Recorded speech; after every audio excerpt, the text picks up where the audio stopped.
Guys, इस हृदय विदारक कहानी को स्किप न करते हुए अंत तक बने रहें, तभी आपके दिल को सुकून भरा आनंद का सौगात मिलने वाला है। कहानी इस प्रकार है। एक गांव के गरीब किसान के शादी के 16 साल बाद नर्सिंग होम में एक लड़का पैदा होता है जिसकी एक आंख नहीं थी। लड़का बहुत सुंदर, सलोना एवं मनभावन था।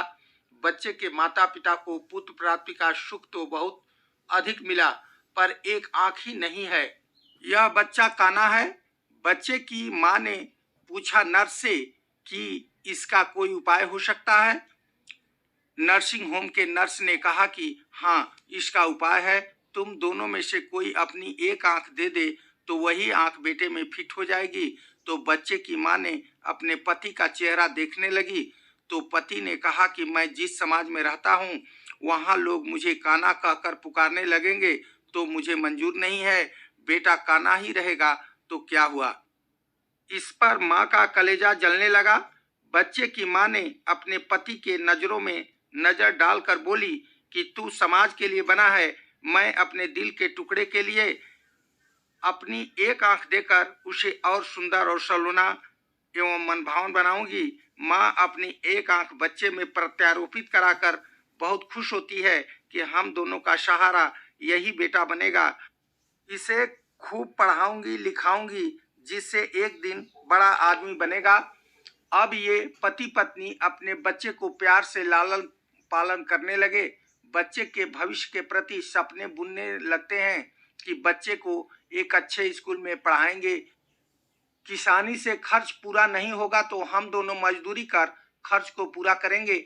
बच्चा जब 1 से 1.5 साल का होता है तभी उसके पिता की सर्प दंश में मृत्यु हो जाती है। परिवार के ऊपर पहाड़ टूट पड़ता है। अब पत्नी अकेली कैसे घर चलाएगी, वह बच्चों को परवरिश करेगी। माँ की आंखों में आंसुओं का धार रुकने का नाम नहीं ले रहा है। लोग बाग आकर समझा रहे हैं कि सब ठीक हो जाएगा। यही भगवान को मंजूर था। माँ अपने आप को ढाढ़स बंधाती है, हिम्मत हौसला के साथ अपने दिल को तसल्ली देती है कि मैं अब माँ बाप दोनों का संयुक्त प्यार बच्चे को दूंगी, काम करूंगी, पैसा कमाऊंगी, बच्चों को अच्छे स्कूल में पढ़ाऊंगी। बच्चा बड़ा होकर के एक दिन कलेक्टर बनेगा। माँ का खेती बाड़ी बंद हो जाता है, आमदनी रुक जाती है। अब 2 दिन की रोटी का भी लाला पड़ने लगा। तब बच्चे को सीने से लगाकर अगल बगल के घरों से रोटी का टुकड़ा मांगकर बच्चे को खिलाना शुरू किया। अपने भूखे ही नमक पानी पीकर रहने लगी। रात की नींद भी हराम हो गई। इस तरह 3 से 4 दिन गुजरने के बाद एक दिन आधी रात में माँ को एक आवाज सुनाई दी कि तुम इस तरह कैसे जिंदगी चलाओगी दूसरों के टुकड़ों पर। तुम में अपार शक्ति है, हिम्मत करो, अपने आप को पहचानो, कुछ काम करो, दूसरे के टुकड़े पर जीना बंद करो। अगले सुबह उठकर बगल घर में जाकर मालकिन के घर चौका में हाथ बटाने लगती है। इस पर घर मालकिन नाश्ता बनाकर माँ बेटा दोनों को प्रेम से नाश्ता कराती है। नाश्ता के बाद अपने घर आकर सोचती है कि क्यों न शाम को दूसरे घर चलकर यही काम करूं, और करने लगी। इस तरह नाश्ता खाना माँ बेटा को मिलने लगा। ऐसा करते करते बेटा 2.5 से 3 साल का हो जाता है। तब उसे लगा कि बच्चे को अच्छे स्कूल में पढ़ाने का सपना कैसे पूरा होगा। अब तो पैसा कमाने निकलना ही पड़ेगा। इस राह पर चलने के लिए 2-4 घरों में चौका बर्तन का काम शुरू कर दी। पैसा आने लगा, दिन अच्छे से कटने लगा। बच्चे के 3 साल होने पर एक अच्छे स्कूल में दाखिला दिलाती है। बच्चे को स्कूल पहुंचाना और स्कूल से लाने के साथ साथ 5-7 घरों में चौका बर्तन का काम प्रतिदिन करने लगी। कुछ साल बीतने के बाद खेल खेल में बच्चे के सहपाठी बच्चे कानी का बेटा कहकर पुकारने लगे, जिससे बच्चे को बुरा लगने लगा। तब माँ को बोला कि अब तुम हमारे साथ स्कूल नहीं जाएगी, मैं अकेला ही स्कूल जाना आना करूँगा। तुम्हें देखकर बच्चे सब जोर जोर से चिल्लाने लगते हैं कि देखो तुम्हारी कानी माँ आई है, तुम कानी माँ का बेटा है। आगे बेटा खुद से स्कूल जाने आने लगता है। इस तरह सुचारू रूप से बच्चा पढ़ने लगा। आगे चलकर बच्चा स्कूल में टॉप करने लगा। इस तरह स्कूल की शिक्षा के बाद बड़े शहर के कॉलेज में दाखिला कराती है। ग्रेजुएशन भी अच्छे नंबरों से पास करता है। छुट्टियों में कभी कभार घर माँ से मिलने व खर्चा लेने आया करता था। माँ बच्चे को दिल से लगाकर चुंबन करते हुए बच्चे का अभिवादन स्वीकार करती। बच्चे को प्यार से कहती कि बाबू दिल लगाकर तैयारी करो, तुम्हें एक दिन कलेक्टर जरूर बनना है। बच्चे का सपना बन जाता है यूपीएससी एग्जाम क्रैक करना। 2 से 3 साल बीतने के बाद बेटा का पत्र आता है कि माँ मैं कलेक्टर बन गया हूँ। माँ को पत्र पढ़कर खुशी का ठिकाना चरम पर पहुँच जाता है। जितना बन पड़ा मोहल्ले में मिठाइयाँ बांटी।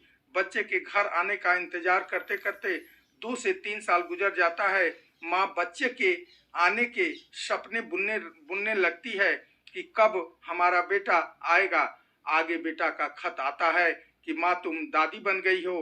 तब माँ का दिल और तेजी से धड़कने लगता है कि अब बेटा बहू और पोता को साथ लेकर आएगा।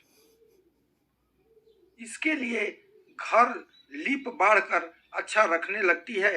इस तरह इंतजार करते करते 2 से 3 साल गुजर जाता है। अब प्यार का बांध टूट जाता है। वह निर्णय लेती है कि पत्र के माध्यम से मैं खुद मिलने जाऊंगी। एक दिन वह पत्र को लेकर के बेटा बहू व पोता से मिलने के लिए निकल पड़ती है। शहर में पहुंचने के बाद कलेक्टर का बंगला पूछते पूछते बंगला पर पहुंच जाती है। दरवान गेट पर बूढ़ी औरत को रोक देता कि अंदर नहीं जाना है, यह बंगला साहब का है। इस पर बूढ़ी माँ बोलती है कि यह साहब ही हमारा बेटा है। वेशभूषा और लिबास देखकर दरवान मानने को तैयार नहीं होता है। तब औरत ने खत निकाल कर दिखाया कि देखो हमारा ही बेटा है साहब। पत्र देखकर दरवान आश्वस्त होकर अंदर आने का अनुमति देता है। बूढ़ी औरत मेन कोठी में पहुंचकर देखती है कि पलंग पर पोता सो रहा है अकेले में। उसे गोद में उठाकर चुम्बा चाटी करने लगती है। तभी मैडम आकर देखती है कि कोई बूढ़ी चंडाल औरत बेटे के साथ क्या अनजाने अनजाने हरकतें कर रही है। मैडम चिल्लाने लगती है, देखो जी यहाँ क्या हो रहा है। तो बूढ़ी माँ कहती है, बहू जी यह हमारा पोता है। यह सुनकर मैडम दौड़े दौड़े साहब के पास पहुंचकर बोलती है कि देखो चलकर वहाँ क्या हो रहा है, तुम्हारी माँ यही है। माँ का लिबास एवं अस्तर देखकर बेटा बोलता है कि नहीं, यह मेरी माँ नहीं है, कोई पागल औरत है। यह सुनकर माँ का दिल टूट जाता है। उल्टे पांव कोठी से नीचे उतरी तो एक कमरा कोने में दिखा जिसमें टूटे फूटे सामान एवं रस्से रखे हुए थे। उसी रूम में घुसकर पंखे के सहारे रस्सी का फंदा बनाकर लटक जाती है। साहब बेटा का ऑफिस जाने का समय कोठी से उतरते ही नजर उस कमरे के खिड़की के सहारे अंदर गया तो देखा कि उसके माँ फंदा से लटक कर आत्महत्या कर ली है। यह वाकया देखते ही बेटा के पैर की तलवे से जमीन खिसक जाती है। मूर्छित होकर जमीन पर गिर जाता है। छटपटाते हुए चिल्लाता है कि दौड़ो दौड़ो, माँ का बुरा हाल हो गया, ये हमारी माँ है। इस तरह एक बूढ़ी माँ के साथ दिल के टुकड़े का रिएक्शन होता है।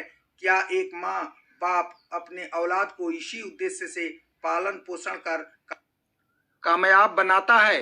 यह प्रश्न आपको प्रभावित करना शुरू कर दिया है तो इस वीडियो को लाइक सब्सक्राइब कर अपने दिल के उद्गार को कमेंट करते हुए अपने प्रियजनों को शेयर करना न भूलें ताकि हर नेक दिल इंसान के साथ ऐसे दिन देखने को न मिले। Thank you very much. Golden future.